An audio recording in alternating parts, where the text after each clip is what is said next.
The member for Newmarket, Aurora. Thank you, Speaker. And my question is for the Associate Minister of Transportation.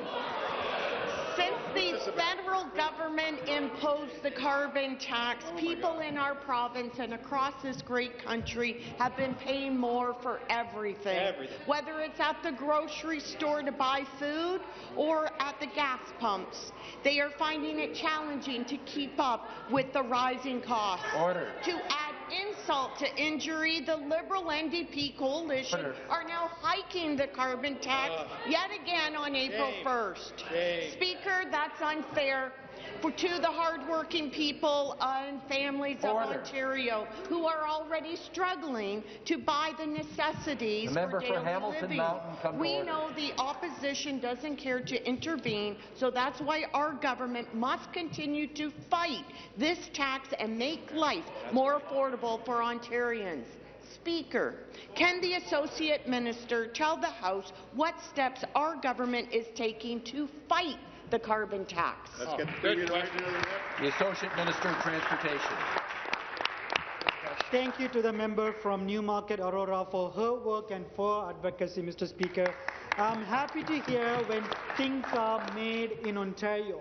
What I'm not happy to hear about, Mr. Speaker, is the carbon taxes made in Ottawa by Liberals and NDP, Mr. Speaker. There are many commuters in my riding. I hear firsthand the concerns about the carbon tax, Mr. Speaker. It is inconceivable to put a tax on commuters, Mr. Speaker, who must travel to make a living.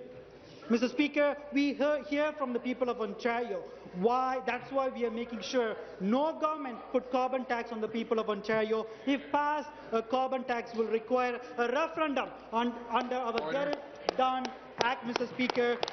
Mr. Speaker, in Ontario, we will keep the heat in our homes, not on the finances of the people of Ontario, Mr. Speaker. Say no to carbon tax and yes to common sense. Supplementary question. Thank you, Speaker, and thank you to the Associate Minister for the response. I know that people in my riding were ecstatic to hear that our government introduced legislation that would protect Ontario workers and families from the high cost of a carbon tax.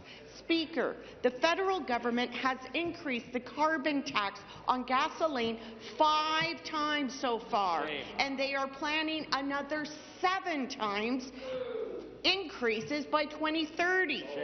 Grocery prices are already unaffordable for far too many people, as are the costs for other products and services. This tax is only adding further strain to Ontarians' household budgets. While the opposition, NDP and independent Liberals, continue to ignore their constituents, our government is advocating for Ontarians and calling for the end of this tax. Speaker, can the Associate Minister tell the House how our government is combating the Liberal NDP tax hikes? Hear, hear. The Associate Minister, Transportation. Thank you to the member for that question, Mr. Speaker. Some things never change. The Liberals ran deficit in Ontario.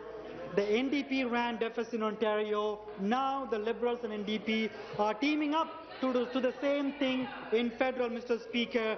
I don't remember these carbon taxes being part of their campaign promise, Mr. Speaker, to make sure the Liberals and NDP can control their spending habits and not to take a loan against Ontarians, Mr. Speaker. We are making sure carbon taxes are a matter of referendum.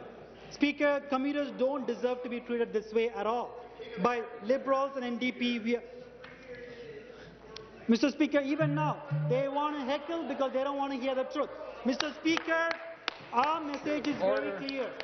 Ontario's economy will grow, but not from the tax pockets, but from the hard work and innovation of the people of Ontario.